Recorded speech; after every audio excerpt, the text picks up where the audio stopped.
Olá, começando mais um programa Rastros e Memórias, Histórias de Santa Maria. E hoje nós começamos o nosso programa com uma provocação, com um desafio aos nossos espectadores. Escutem isso e me digam de quem é. O gato malhado 3 vezes miou, 3 vezes uma ouriço chiou, e a árpia já grita, é hora, é hora. Em volta agora do caldeirão, joguem lá dentro tripas do cão, sapo dormido na pedra fria, que por 30 noites mais um dia gotejou peçonhas nos culotes. Fervam logo no mocó do pote, dobro em dobro, faina e estorvo, ferve o pote, arde o fogo, filés de cobra no banhado, no caldeirão fervam com cuidado, pé de sapo, olho de tritão, lã de morcego, língua de cão, forca de víbora da macega, o fino ferrão da cobra cega, mão de lagarto, pluma de mocho, todo burchedo que engedre a roxo, igual ao inferno que fumega, dobro em dobro, faina e estorvo, ferve o pote, arde o fogo. Quem disse que é William de Shakespeare, escrito há quase 500 anos atrás, acertou. E a tradução é de ninguém mais, ninguém menos que do santamarense Laurence Flores Pereira.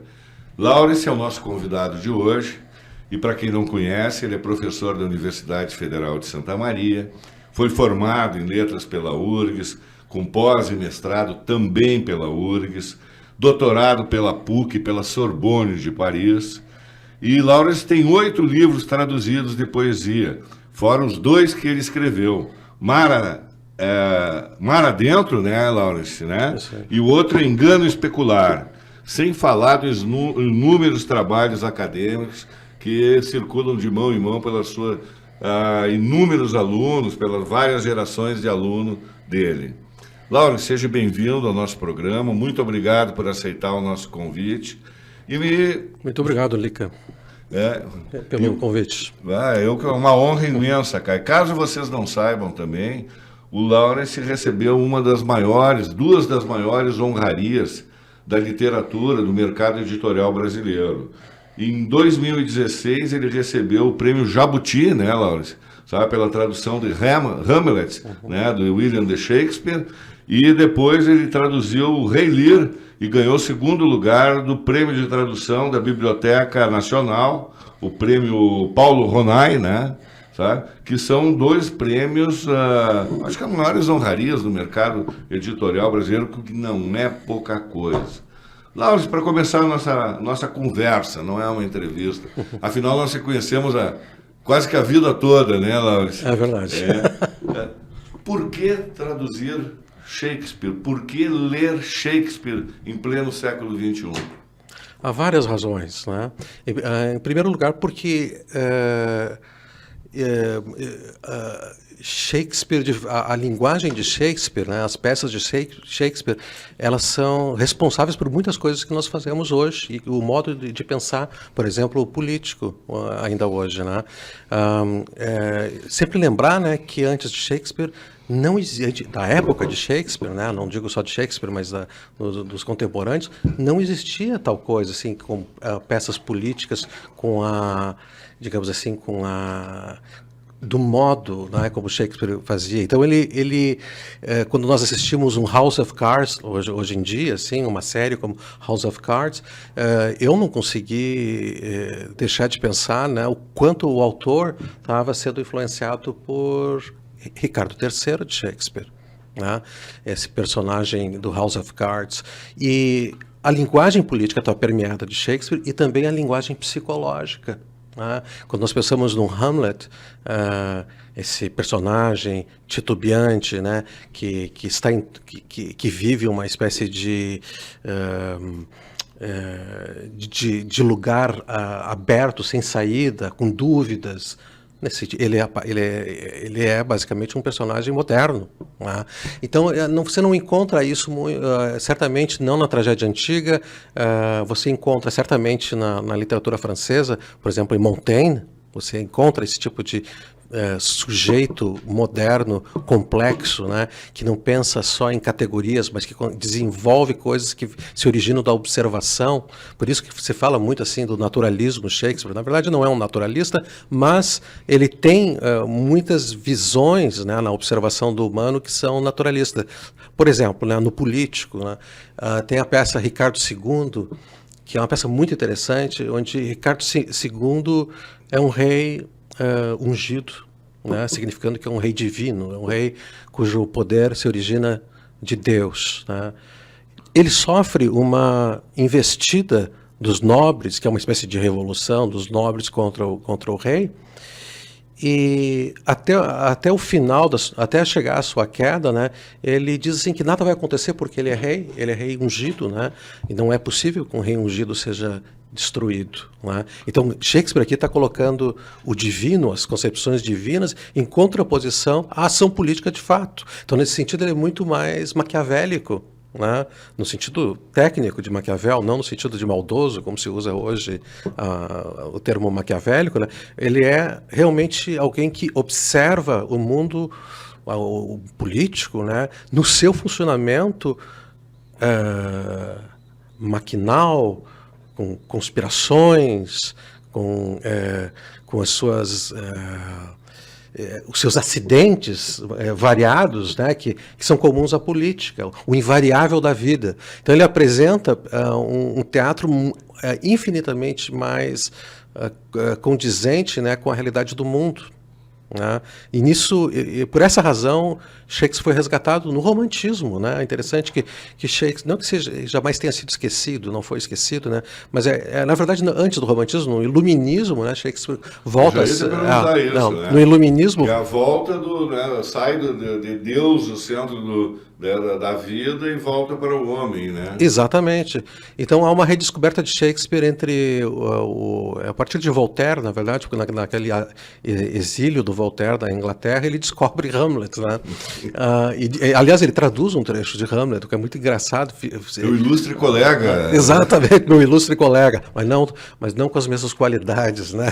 Depois eu vou contar uma anedota por que eu comecei a traduzir Shakespeare, né?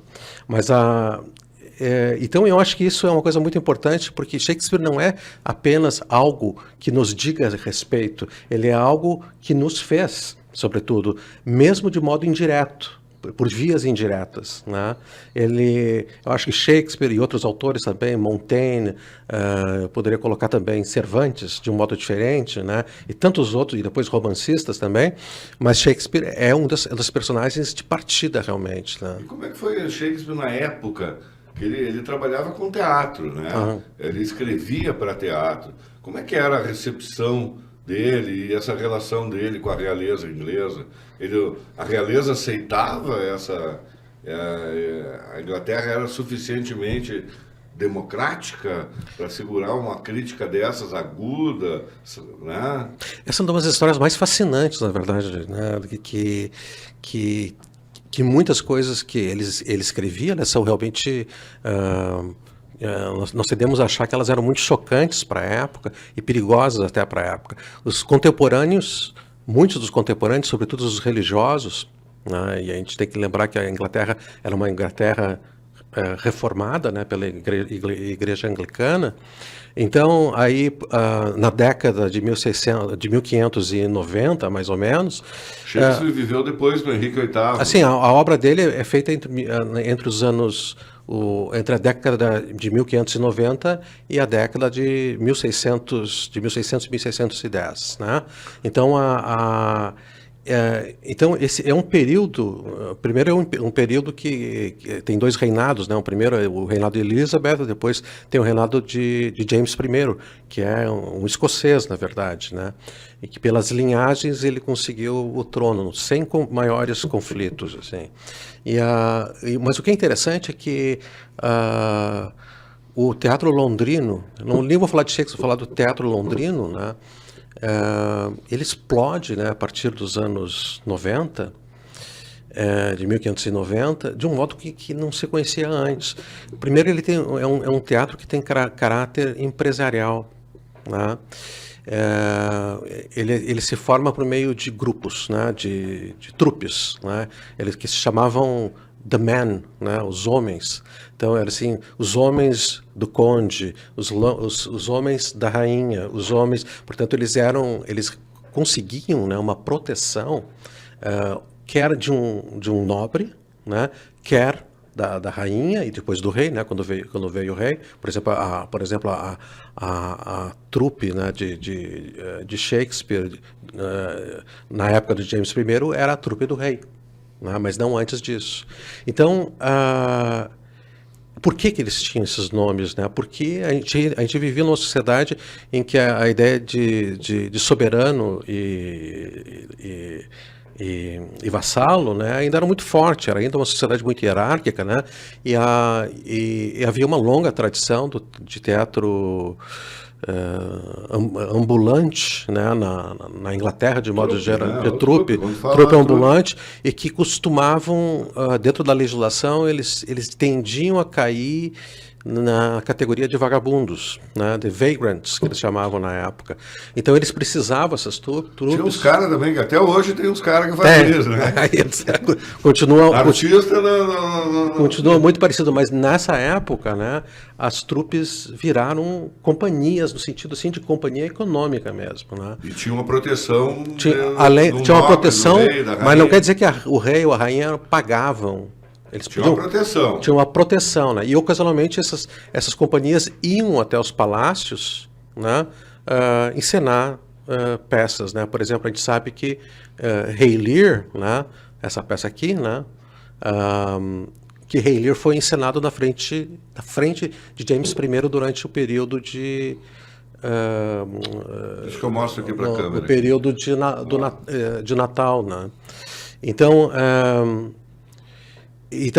mas de modo geral, né, o dinheiro vinha sobretudo da venda de ingressos, né, e dos teatros públicos públicos e privados que eles chamavam, né. O teatro privado é na verdade um teatro fechado. Sim, até hoje tem uma réplica do teatro de Shakespeare em Londres. Esse é um teatro público porque ele é aberto, né, aberto para o céu, né. Então ele só podia ser... Parece uma arena, né? Então era usado sobretudo nos meses não chuvosos, né.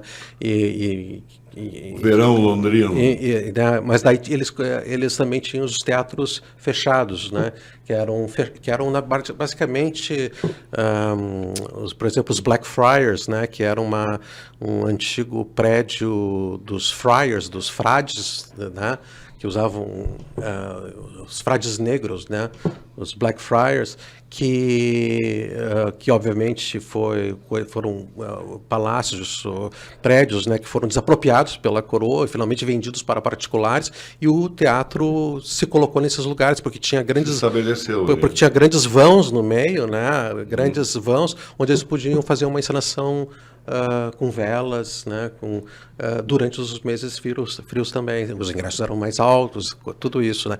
Então era um grande negócio, né. Londres tinha Londres que não era maior que Santa Maria, né, eu acredito, pela população, tinha 300 mil habitantes. Tinha inúmeros teatros funcionando ao mesmo tempo, não só o teatro de Shakespeare, mas tinha os teatros ao norte, tinha os teatros ao sul. Os teatros, em grande parte, um fato interessante, né, que a gente raramente faz referência, eles eram abertos, construídos, né, fora da circunscrição da cidade de Londres. Então, por exemplo, no sul de Londres, onde hoje, atravessando o rio, né, é onde ficaram tudo que era um pouco ilegal, né, a prostituição, os teatros e as brigas, também tinha os teatros com brigas de urso, cachorro e assim vai, era um circo. Então fazia uma parte, então é uma indústria de entretenimento antes de tudo. Né? Sem confusões com Hollywood, né? Mas assim, era uma indústria certamente de entretenimento e 500 anos atrás. E nós sabemos de muitos daqueles que tinham ações dentro, porque eram divididos por ações, né? Já tinham ações, cotas, né? da propriedade, né? Shakespeare tinha cotas da companhia, por exemplo, né? Com isso eles garantiam assim uma vida.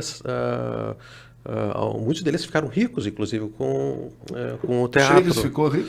Nós não sabemos ao certo, né? Não sabemos, eu acho que não muito, né? A gente não sabe ao certo assim, qual é a quantidade de bens, né, que ele possuía, né? Mas nós acreditamos que não, entende? Porque ele passou muitos anos depois de volta na sua cidade, antes de morrer, né? Sabemos muito pouco sobre Shakespeare, está agora passando o Hamlet, esse filme, né, que é todo ele baseado em ficções, né?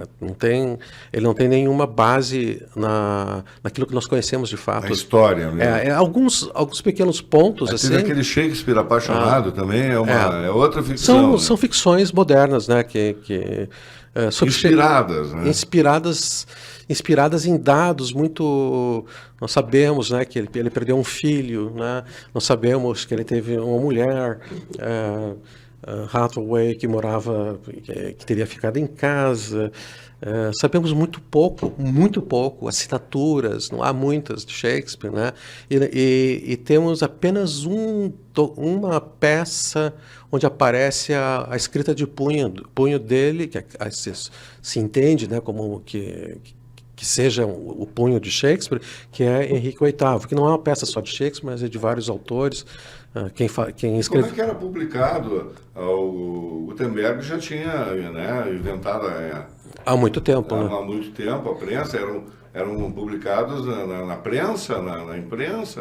Essa é uma história fascinante, né? A criação do teatro, as relações entre o teatro, né? Como é que você perpetuou, chegou até nós? Né? Bom, cada peça é uma história, né? Cada peça tem um... Mas, assim, de modo geral, o primeiro se fazia o autor, né, os autores, né, em alguns casos de peças, nós, por exemplo, em Macbeth, nós acreditamos hoje que partes de Macbeth foram escritos não só por Shakespeare, mas o que é importante aqui é que escrevia-se a peça, né, ela era encenada, é daí que vinha o dinheiro de fato, né, não da publicação. E quando a peça envelhecia, né, ficava fora de moda, porque acontecia isso.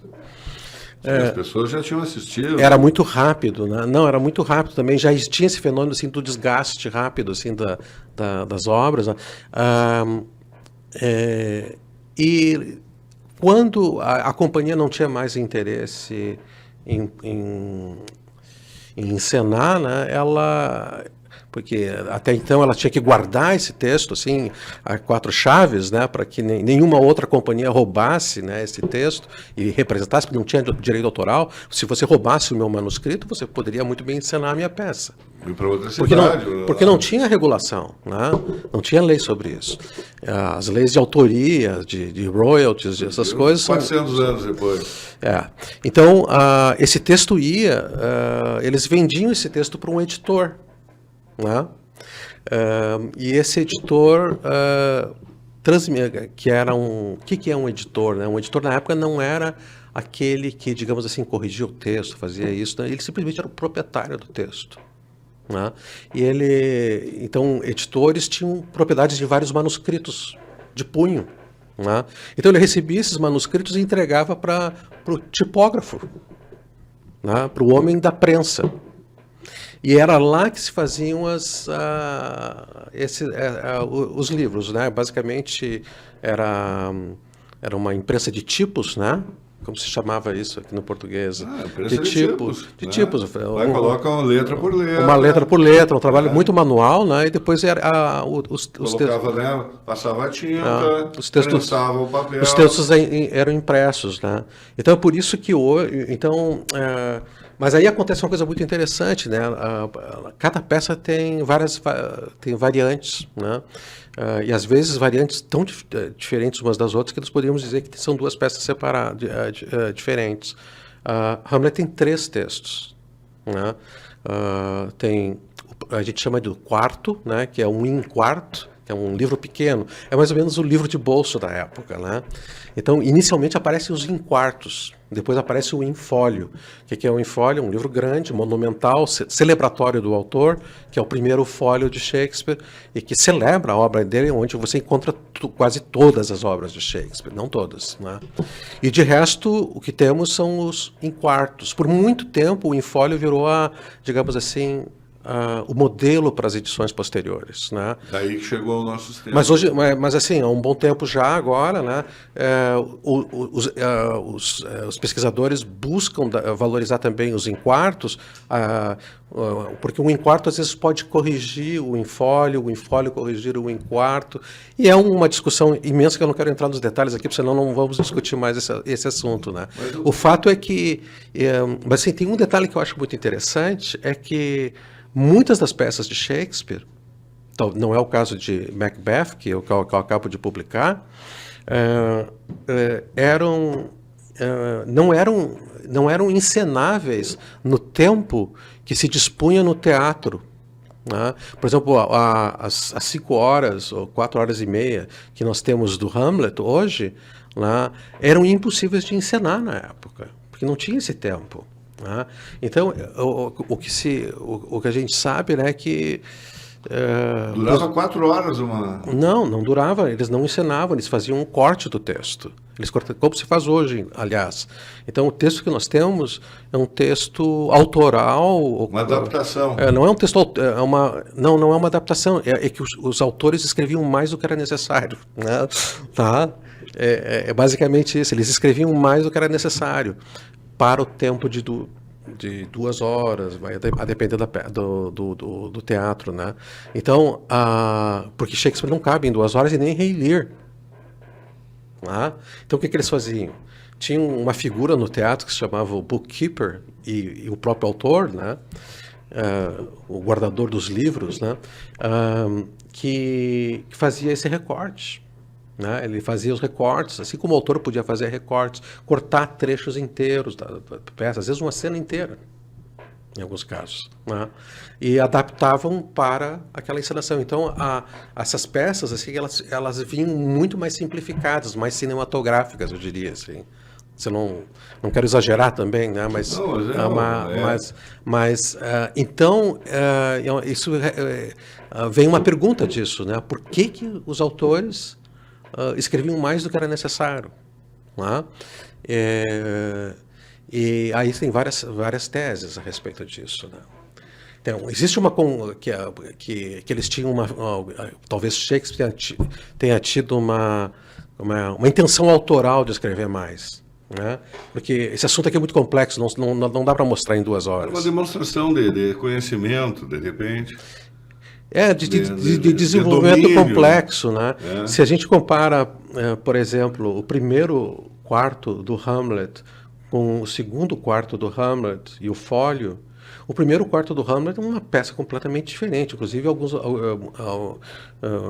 muitos dos personagens não tem os nomes como nós conhecemos hoje, né? Isso é uma peça muito mais rápida.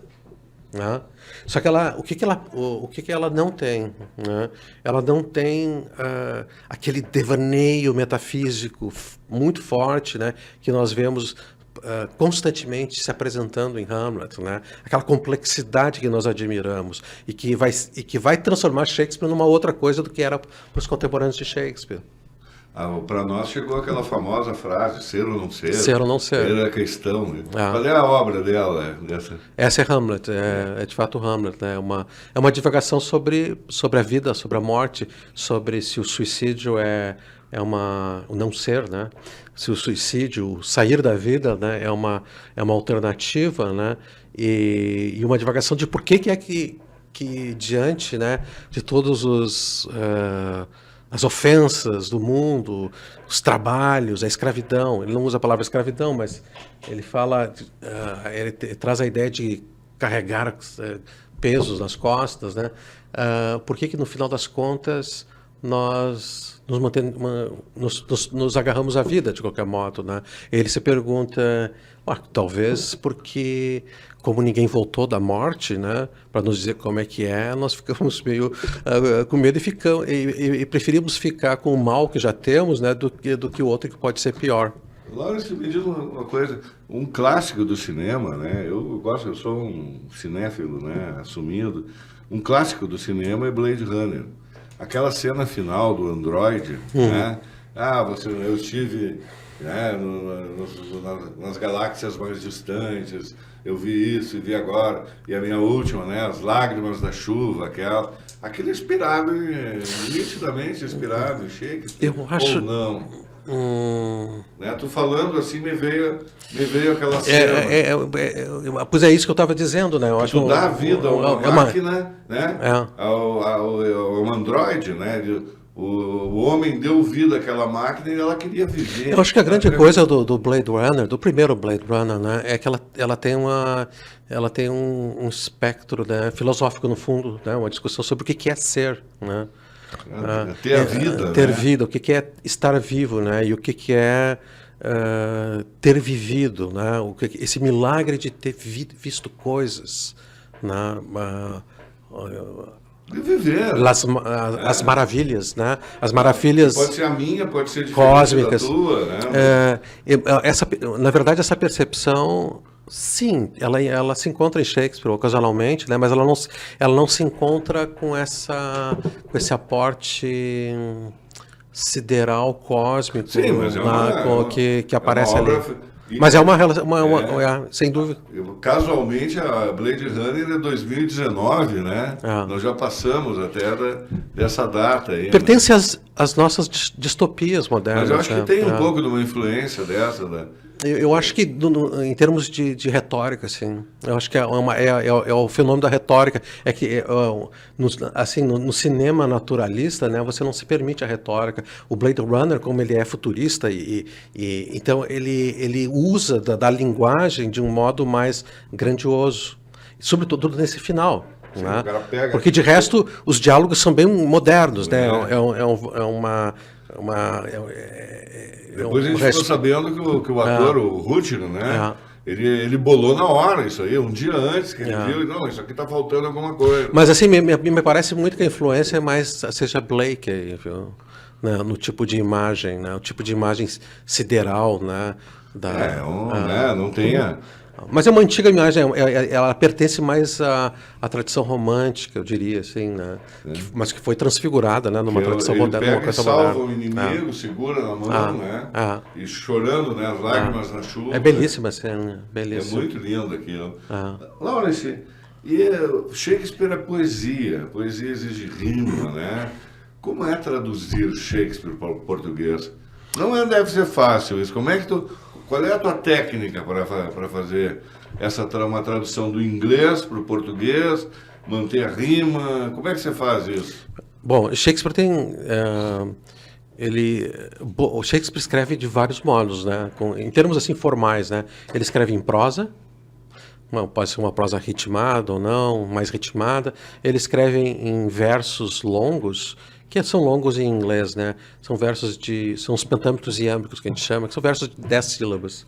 E depois ele tem esses versos mais curtos, como o que tu leste, que pertencem mais a uma tradição popular, né? Da balada, né? Do canto, das canções de ninar, né? Pertencem a essa, ou ainda, enfim, inúmeras tradições que são semelhantes às nossas tradições populares, com muitas diferenças em termos assim de ritmação, né? A gente nota, por exemplo, que a cultura popular prefere, de modo geral, né, versos mais curtos, enquanto que digamos assim, a tradição clássica, né, vem da tragédia, obviamente, ela desenvolve versos mais longos para que caiba assim, uma fala mais argumentativa, mais complexa, enquanto que o verso curto, né, como tu viste ali, né, ele é mais brincalhão, né? Então, o que eu vou dizer? Das bruxas. Ali, exatamente, é uma coisa mais brincalhona. E aí eu vou te contar assim um pouco, porque são três coisas, né? Na prosa, tranquilo. Mais ou menos, né? Mas enfim, Sim, comparativamente Mas no verso dramático, não é esse que tu leste ainda, né? No verso dramático, o que eu fiz basicamente eu traduzi com um verso de 12 sílabas. Porque o inglês tem... as palavras têm menos sílabas que o português, e você diz muito mais coisas. Você cria um volume de semântico, né, muito mais denso, uma sintaxe mais complexa num único verso, em 10 sílabas em inglês, do que em português. Né? Então, eu usei um verso que se origina da tradição francesa, um verso de 12 sílabas, que a gente chama de alexandrino, mas o transformei bastante, né, deixando que o português mostrasse as suas tendências dentro dele. Né? O português tem mais palavras, tem mais... Palavras longas, né? Como é que eu ia... Porque o que acontecia até então, e ainda, eu acho que ainda a gente tem ótimas traduções de decassílabo, por exemplo, mesmo meu colega, o Botelho, né, o Francisco Botelho, fez uma tradução decassilábica das peças de Shakespeare, que é excelente. Mas é aí que está, né? Ele é um excelente tradutor. Né? Ele é então, qual era o problema, basicamente, que eu via lá em 99? Não cabe tudo. Né? Eu tenho que cortar muita coisa. E eu não quero fazer isso. Eu quero manter as palavras, eu quero manter a completude dessa coisa, mas, ao mesmo tempo, eu quero dar a impressão que você está lendo o verso, mas que não seja artificial. Né? Sim, isso é... Entende? Que seja... Que se dê para escutar a palavra natural, assim como a mais complexa. Quando tu leste para mim esse poema das bruxas ali, né? Aquilo já... Esse aí é diferente, esse é diferente. Mas veio a rima, foi a primeira pergunta que eu vi, tava a rima, né? No Pentâmetro Iâmbico não tem rima, ele é um verso não rimado, mas nesse aí, todo ele é rimado, porque é canto de bruxa, bruxas falam com a língua do povo, por assim dizer, e elas na verdade, a crítica costuma descrevê-las como diabólicas e coisas assim. Eu acho elas muito mais próximas de uma cultura popular, tal como foi descrito, né, pelo Bakhtin, né, na carnavalização. É uma espécie de carnavalização dentro do Shakespeare, né?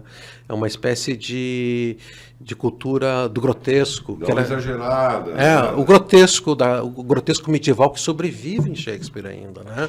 No teatro, praticamente. No teatro, né? Hoje, uma diferença, me desculpe te interromper, no cinema... É o close, né? Exato. A cara ali, o Marlon Brando fala uma olhada aqui, tu já sabe que ele está desgostoso daquela situação, ele levanta um outro olho, né? O Dustin Hoffman lá levanta, tu já sabe que ele está feliz, né? No teatro as coisas são mais exageradas, são faladas. Tem que lembrar também, né, que esse é um teatro que não tem cenário, né? Só roupas, né? Então, tudo tem que ser dito e tudo tem que ser imaginado pelo público. Então, estamos num campo de guerra, né? Cá estamos, eles sempre dizem assim, né? Como no teatro grego, aliás, era uma estrutura básica. Imaginativa, assim, né? Evocava, né? Então, imediatamente, todo mundo que foi ao teatro, né, e gostou de ir ao teatro, teve essa experiência, né, de se ver imaginando uma coisa que não está ali na frente, né? E Shakespeare usava isso aí de um modo maravilhoso, assim, né? Vou dar um exemplo para vocês, eu nem gostaria de dar isso aí, que foi meio spoiler, né? No Rei Lear, né, que eu acredito que seja a peça mais sublime de Shakespeare, tem esse jovem, né, que está levando, que a gente chama ele, o Edgar, né, que está levando o pai, né, para um penhasco, porque o pai tinha o pai sangrando nos olhos, cegado, né, e ele o leva até os penhascos para que o pai se suicide, para ele, né, o próprio pai, mas o pai não sabe que ele é o filho, ele acha que ele é um mendigo que está ajudando, então é o mendigo e o velho. Eles chegam na beira do penhasco, uma coisa que depois o Kurosawa retoma no Han, o filme dele, né? E chega na beira do penhasco, né? E na verdade não tem penhasco nenhum, né? Mas o filho diz, não, você já está à beira do penhasco, você pode se jogar agora. E ele se joga. Mas todo mundo sabe no teatro que não tem penhasco, né? Ou tem, né? Porque no teatro é mais difícil de colocar isso aí. E ele cai no chão e o filho agora se transforma num pescador, porque está lá embaixo do penhasco, junto ao mar, né? Aqueles cliffs que eles têm na Inglaterra, Dover Cliffs, né? E chega o pescador, mas você caiu lá de cima. É um milagre, milagre. E o velho se levanta, milagre. Né? Então é uma cena cômico, trágica, comovente, né? Porque existe uma reviravolta bem aristotélica, uma reviravolta em que esse personagem que quer morrer agora assume a vida. Vê que ele é tomado, né, por uma vida muito maior, né? Então ele faz esses jogos, né? E eles só são possíveis graças ao fato, né, de que o teatro não tem um cenário no fundo, né? Quer dizer, são os truques que tu podes fazer quando tu não tem a espaço. Evocar a imaginação, né? Evocar a imaginação. Então, Shakespeare é a tua obra preferida de Shakespeare? É a minha obra preferida, assim, de longe, né? De longe. Eu tenho muita dificuldade de entender até hoje, né, por que Rei Lear não é a obra mais lida, né, de Shakespeare. Qual é a obra mais lida de Shakespeare? É Hamlet. É mais famoso, né? Mais famosa. É mais famosa. É porque ela é mais moderna, né? Ela tem uma modernidade, digamos assim. Quem quiser ler como moderno, pode ler como moderno. Eu não acho tão moderno assim, mas assim, você pode ler como moderno, né? Porque fala de coisas dinásticas, etc. Não vejo isso como totalmente moderno, né? Não na nossa sociedade de democracias ocidentais. Mas o Rei Lear é uma peça, como é que eu vou dizer, mais arcaica, né? Primeiro é de um rei que historicamente não existiu, é uma personagem fictícia. Bom, Hamlet também não, possivelmente a gente não sabe nada da existência de um Hamlet histórico, né? Porque a história de Hamlet vem de um texto que se chama, de um autor que se chama Saxos Gramáticos, né? Que é um texto que também se afunda no mito, né? Mas Rei Lear é uma figura mítica, né? E uma figura também do cancioneiro popular. E Shakespeare transforma isso numa tragédia longa, complexa, mas que mantém ainda na sua rusticidade, mantém dentro dela assim, uma certa rusticidade não cortesã, né? Que nós já vemos muito em Hamlet. É uma peça mais bárbara, né? É uma peça mais impiedosa, no sentido de que mostra o terror do manejo político, mostra a loucura de um homem. É uma peça comparável assim, à música atonal, por exemplo. Está muito à frente, pode-se dizer. Shakespeare está à frente do tempo dele. Porque é um fato paradoxal, né? É uma peça... Ou ele é um clássico, aquele que... O tempo passa e, né? Eu acho que ele é um pouco como o Cervantes, né? Ele se congela na forma como ele é, entende? E você tem que ler igual, mesmo que ele seja um clássico um pouco distante de nós, né? A minha avó dizia que as gerações vão passando, só muda o penteado e as roupas, né? Mas que as ações são sempre, né? A juventude né, tem uma característica, o casamento... Até que as condições para que essas coisas sejam assim, sejam abolidas. E a gente vendo a história abolidas. do Brasil, eu gosto muito da história, também se repetem, né? Muitas coisas se repetem, é verdade. Então, por exemplo, no político, né, por exemplo, na história de Macbeth, né, nós vemos a história da ambição, basicamente. Né? O que a ambição e a cobiça fazem com alguém, né? Porque é basicamente a história de um tirano, de um homem que mata um outro rei para justamente ganhar o poder, né? Só que ele é inspirado por a sua mulher, algo demoníaca, né? Né? Assim, uma super mulher, né? Não dá para dizer que era, digamos assim, uma descrição machista, porque ela é uma mulher muito forte, né? No personagem mas que depois enfraquece no final. Né? Então, Ele tá muito A mulher preocupado. tem uma capacidade de dominar o homem, Não, mas eu estou falando. pelas sombras que, né, são... Mas então aí nós temos um exemplo máximo, né? Não quero dizer que, mas a gente sempre diz isso, né? Não é que ela que Lady Macbeth seja aquela que provoca a ação de Macbeth, por exemplo, de matar o rei, que é um rei benéfico para ele, né? Para ter o poder, né? Mas porque essa ambição já está dentro dele, né? Ela desperta isso. Ela simplesmente desperta, ela consegue vislumbrar, e aliás tem solilóquios dela em que ela articula isso, né? Eu sei que você tem uma alma um pouco suave demais, né? Mas nós temos que fazer isso, né? Então ela maquina, de fato, assim, como é que ela vai controlar esse discurso do Macbeth, né? E quando ele começa a ter efeitos de consciência, né, pelo que ele fez, ela fica furiosa com ele, né?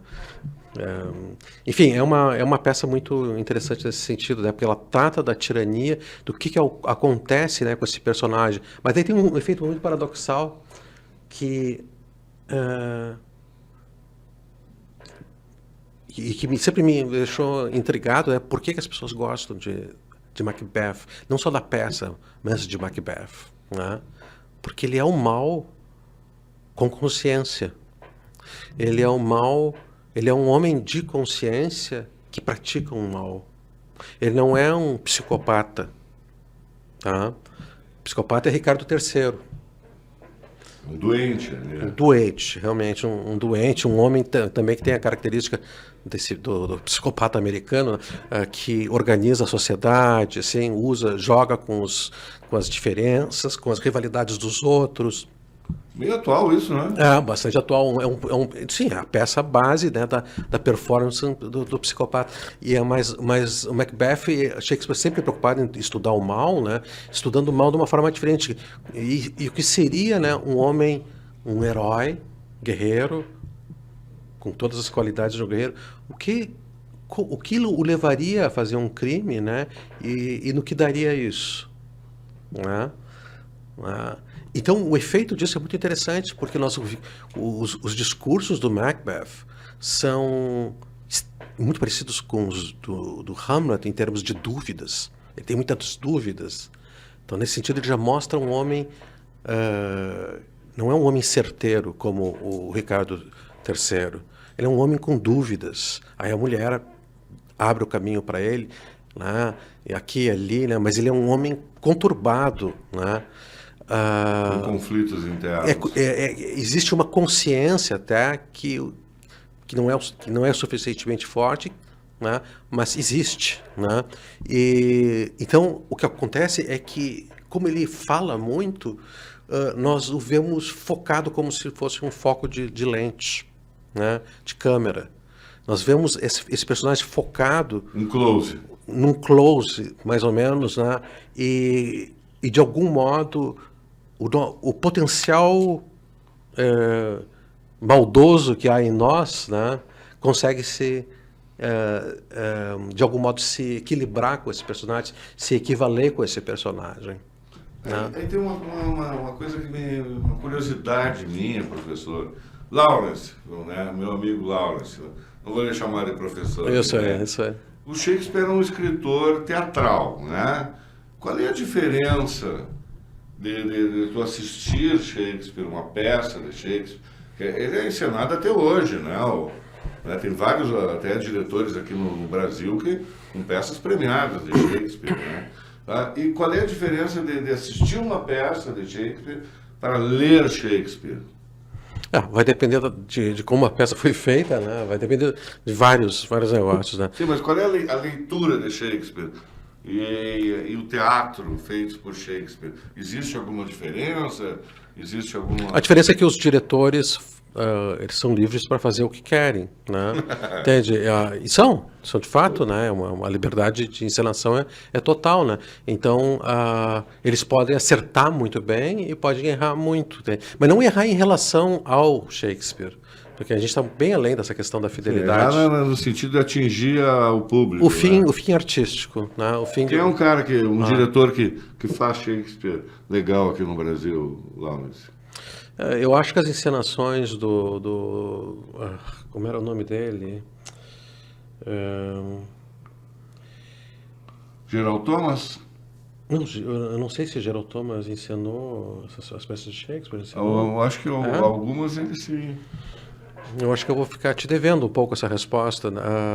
Eu me lembro que se eu não me engano, até um ator aqui de Santa Maria, o Marquinhos Barreto. Eu lembro, sim, eu inclusive assisti o Marquinhos Barreto lá, eu acho que no Rio de Janeiro. No Rio de Janeiro. Assisti, foi no início dos anos 80. Mas assim, aí eram adaptações muito ousadas, né, que saíam muito porque você pode fazer muita coisa com Shakespeare, né? Eu sei do que eu fiz assim, com Shakespeare. Eu ensinei Shakespeare com a Catherine Rosenfeld, com o Luciano Alabarce de Porto Alegre, né? No São Pedro, né? E assim, nós fizemos um Hamlet muito móvel, muito rápido, assim, muito dinâmico. Faz bastante tempo isso, né? Não me pergunta muitas coisas porque mas enfim, foi muito dinâmico e teve um impacto de encenações, né? Nós tivemos pelo menos 30 apresentações, né? Entende? Que é uma coisa raríssima. São Pedro, não só no São Pedro, em outros teatros de Porto Alegre, Assembleia, ali da Assembleia. Do outro lado da praça. E foi muito interessante, né? Porque, e para mim, em particular, porque era a primeira vez que eu estava testando uma tradução, vendo como é que funcionava o verso. Porque geralmente se encena Shakespeare em prosa no Brasil, né? Porque existe um preconceito de vários diretores com o verso, né? Às vezes eles têm razão de ter um preconceito, porque muitas traduções antigas são muito duras, né? São difíceis. Mas às vezes também, foi um pouco isso que regeu o meu pensamento sobre a tradução de Shakespeare. Como é que eu faço um verso que seja dizível e audível ao público? Isso não depende só da qualidade da palavra, se ela é rara ou não é rara, depende do ritmo, né? Então essa experiência moldou teu trabalho dos futuros, né? Eu já tinha traduzido Hamlet, né? Pensando já, eu traduzi, todas as minhas traduções são feitas em voz alta, já buscando essa interação, né, da peça. Então foi uma coisa muito interessante. Ela foi precedida, na verdade, pela encenação da Antígona, né, que eu tinha feito antes. E a experiência com os atores foi muito interessante, porque inicialmente muitos atores quebravam a língua, né, por assim dizer. E tinham uma dificuldade porque eles não estavam habituados ao trabalho com verso, com recitação. Se perdeu, é uma cultura que se perdeu no Brasil, né, que é a da recitação de verso, que não precisa ser a recitação aquela. Eu acho que tem no Nordeste, mas é algo bem popular. Mas né? Que na verdade em Shakespeare você não pode recitar, você tem que falar o verso. Eu tive que trabalhar com eles isso, porque é um fenômeno, né, que eu posso dizer assim, que nem existe na cultura luso-brasileira, né? Eu iria um pouco mais longe, talvez não exista até nem mesmo na cultura espanhola, nem mesmo no século de ouro espanhol, Calderón de la Barca, todos os escritores, eu posso encontrar algo similar em termos de verso que soe quase coloquial. Não é que Shakespeare seja totalmente coloquial, mas ele é comparativamente mais suave, né, de modo geral, do que o que nós encontramos em Calderón de la Barca, que é altamente uma estrutura poética maravilhosa, etc. É uma hiperpoesia, né? E Shakespeare não, ele está fazendo um verso mais corrido, né? Então foi muito difícil, primeiro, com os atores, né, tirar o aspecto recitativo exagerado deles, né, que pegavam essa palavra, a palavra do mestre Shakespeare, e transformava numa coisa grandiloquente e buscar uma suavidade, né? Mais cinema. Pode-se dizer isso? mais cinema, mas não igual ao cinema, porque o cinema também não tem a grandeza da poesia de Shakespeare, tu entende? Ela tem outras coisas. Sim, o cinema é mais intimista, mais... Mas assim, é mais um efeito do verso mesmo, não é uma, não é uma que eu estou querendo modernizar Shakespeare. Eu estou dizendo assim, que simplesmente na época de Shakespeare, sim, havia graus de artificialismo e graus de naturalismo dentro do verso. Ele podia ir para lá e para cá. Enquanto que quando você usa um verso, digamos assim, de 8 sílabas ou de 7 sílabas em espanhol, né, sequenciado, né, você não consegue esse efeito, né, porque ele é muito saltitante. Então você ouve o artificialismo no fundo. Quando eu digo artificialismo, eu digo sem ser pejorativo, né? É no sentido que tem artifício, né? Porque a poesia ela é muito feita por artifícios, né? Mas há uma poesia, né, que busca, que mantém esse artifício, mas busca também uma certa coloquialidade. Coloquialidade não tem nada a ver com linguagem urbana, citatina, popular, não obrigatoriamente. É um coloquial no sentido que essa coisa ela flui. Né? Ela flui, ela não é poética. É uma definição mais formal do que de conteúdo. Né? Porque isso aí também, né, o popular, a linguagem comum, a linguagem da moda, né, que nós podemos falar assim, isso eu não poderia usar, mas algumas coisas eu uso. E algumas coisas de um modo, como é que eu vou dizer, muitas vezes coisas que não existem, né, mas que se tu ouves, tu vai dizer que sim, que tu vais... Que ela é uma coisa estranhamente familiar, porque eu uso fórmulas profundas do português que não foram usadas. Né? Coisas que não foram usadas, mas que quando eu digo você acha engraçado. Né? Porque ela soa como uma tradição que tu já ouviste. Né? Então é toda uma alquimia, eu não trabalho só sobre o texto original, né? mas eu estou sempre pensando, né, como é que a minha cultura diz isso. Né? Isso não é forçar Shakespeare a ser português, não é, muito mais muito mais sutil que isso. É uma mais profunda, né? É muito mais o tradutor, traidor, né? Exatamente. Né? Então ele tem que traduzir aquela cultura para outra cultura. Laura, se nós estamos terminando o nosso tempo, eu queria te fazer duas últimas perguntas aqui para responder rapidamente aqui, tá? Para essa nova geração que está chegando, vou te dar um exemplo. Meu filho menor, o José Manuel, esses dias me apresentou que estava lendo Maquiavel, com 13 anos de idade. E será que esse cara está lendo? Aí eu fiz algumas perguntas para ele e ele me respondeu, né? Não, isso aí é um estudo do poder, de como você chega ao poder, como se mantém no poder, né? E depois ele foi lá em casa, ele estava, né, e ele viu teus livros, esse livro. Bom, aí, sim, aí é Maquiavel aplicado, né? O que tu diz, o que tu indica, qual é a tua justificativa para uma nova geração ler Shakespeare? Rapidamente, professor. Eu acho que é exatamente isso que a gente estava falando, né? É manter uma observação política realista.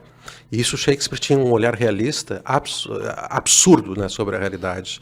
Quer dizer, ele conhecia todos os tipos de idealismos, de ideias, digamos assim, a gente chama hoje de ideologias, na verdade, por exemplo, assim, a ideia de um Deus divino, de um rei divino, coisas desse gênero. Ele usa isso aí nas suas peças, mas elas nunca são, digamos assim, honradas no conceito que elas dão para si mesmas. Né? Ou seja, o rei Ricardo II pode muito bem falar que Deus vai dar a última palavra, mas não. Quem vai dar a última palavra é o contexto. Né? É o contexto, é o contexto do mundo. E no caso de Shakespeare, é a coisa mais grave ainda, né? A força. Né? A força e o poder. Então, nesse sentido, é muito maquiavélico. Shakespeare é, em certo modo, uma demonstração, né, da política, o funcionamento maquiavélico da política. Não ideal, mas dos erros também. Né, do que você não deve fazer se você é um príncipe, ou do que você deve fazer. Não há nada de estranho, né, o fato de que a tragédia, na época de Shakespeare, ela nasce de um gênero que são as histórias de príncipes, né, que era um gênero educativo. que tinha por fim ensinar, né, os funcionários do rei, né, de como se comportar politicamente, ou ainda os próprios... Não só funcionários, mas os... Um derivado daqueles romances os de homens... cavalaria, Não, é totalmente diferente, porque são geralmente textos baseados em fatos reais, né? Por exemplo, a Histoire tragique do La Forest, por exemplo, é de onde vem o Hamlet, né? Um dos textos de onde vem o Hamlet, né? É uma típica história que é voltada, né, para a edificação do homem público, né? Ou seja, tem exemplos históricos, aí você tem todo tipo de personagem histórico lá, desde Júlio César, né? Por isso Júlio César, todas essas figuras em Shakespeare, né? Elas tinham, por fim, né, mostrar o delírio humano, né?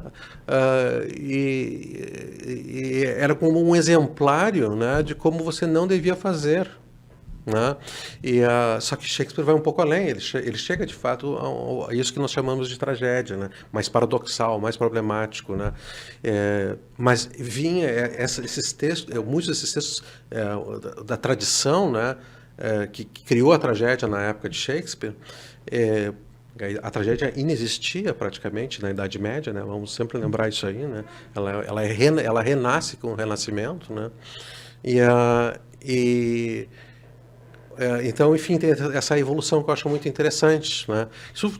Essa evolução desse tipo de texto, né, das crônicas de reis, né, vem lá de Boccaccio. Tá? Lawrence, o que o Lawrence lê prazerosamente em casa? Aquela hora que ele fecha a janela, você deita no sofá, faz um café. Eu sei que tu gosta de um bom café. O que o Lawrence lê? O que ele está lendo atualmente? E o que tu indica para quem está nos assistindo ler? Agora, de hoje, eu nem sempre estou lendo coisas de hoje, né? Mas... o que tu está lendo hoje e o que tu indica para o nosso telespectador? Eu estou lendo várias coisas, tu vai ficar até surpreso, né? Eu estou lendo On the Road, do Kerouac. Uau! Mas eu já tinha lido em tradução há muitos anos atrás, na tradução do Eduardo Bueno. Mas eu estou relendo agora porque eu estou com aula de contemporânea, né? Então eu vou trabalhar com essa... Os alunos pedem muito, né? Então eu vou olhar esse texto com mais...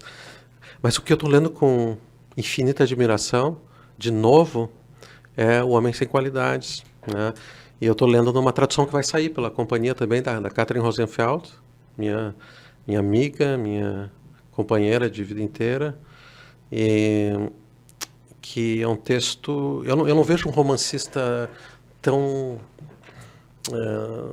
no século XX, né? Eu não vejo um romancista tão rico quanto Robert Musil. Eu acho o mais rico de todos, muito em termos de complexidade, dos níveis assim de mundo, né?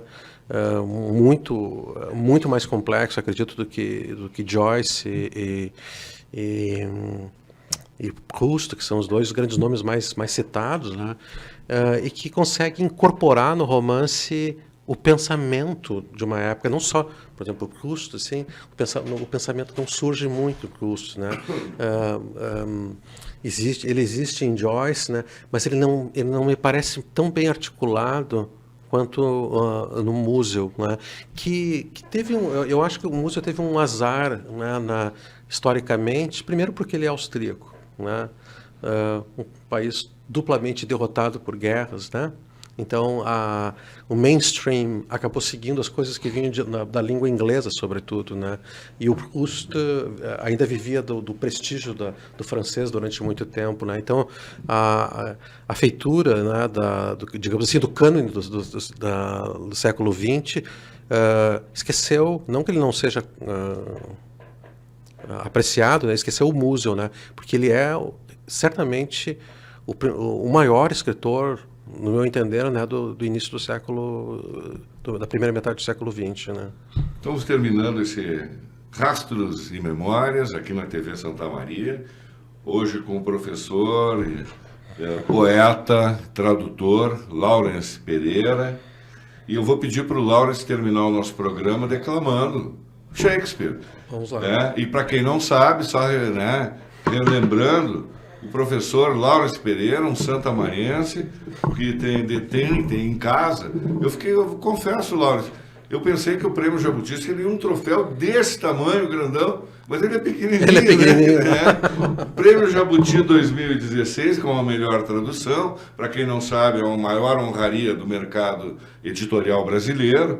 Também com o Rei Lear, ele tem o prêmio de tradução, segundo lugar da Biblioteca Nacional, o prêmio Paulo Ronay, né? E hoje nos deu uma aula de Shakespeare, de literatura, com uma descrição precisa e, por que não dizer, né, prazerosa, do bardo inglês. Vamos encerrando o nosso programa com Lawrence Pereira declamando William de Shakespeare. Eu vou declamar um trecho do solilóquio de Macbeth, onde ele pensa, né, sobre assassinar ou não o rei. Né? Se ficasse feito, quando é feito, melhor seria apressar o feito. Se o assassinato ceifasse a consequência e pudesse alcançar com seu cessar sucesso, só um simples golpe e tudo feito e findo, aqui nessa barranca, nesta riba do tempo. Sim, seria um salto na vida futura, mas ainda nesses casos, resta aqui um julgamento que nos instrui que a sangrenta ação, quando ensinada, retorna e infecta o inventor. Essa justiça equânime devolve à nossa boca a taça envenenada. Ele veio em boa fé. E eu sou seu parente, seu súdito, e esses dois se opõem à ação. E sendo o anfitrião, vou usar então a faca? Abrir a porta desta casa ao assassino? Afora isso, Duncan, ele desempenha suas funções todas de maneira tão gentil, foi em seu posto tão idôneo, que seus valores, boca angélica trombeteando, hão de apelar contra a funda da nação dessa supressão. E aí está. Muito obrigado, Lawrence, e encerrando mais um Rastros e Memórias. Até a próxima.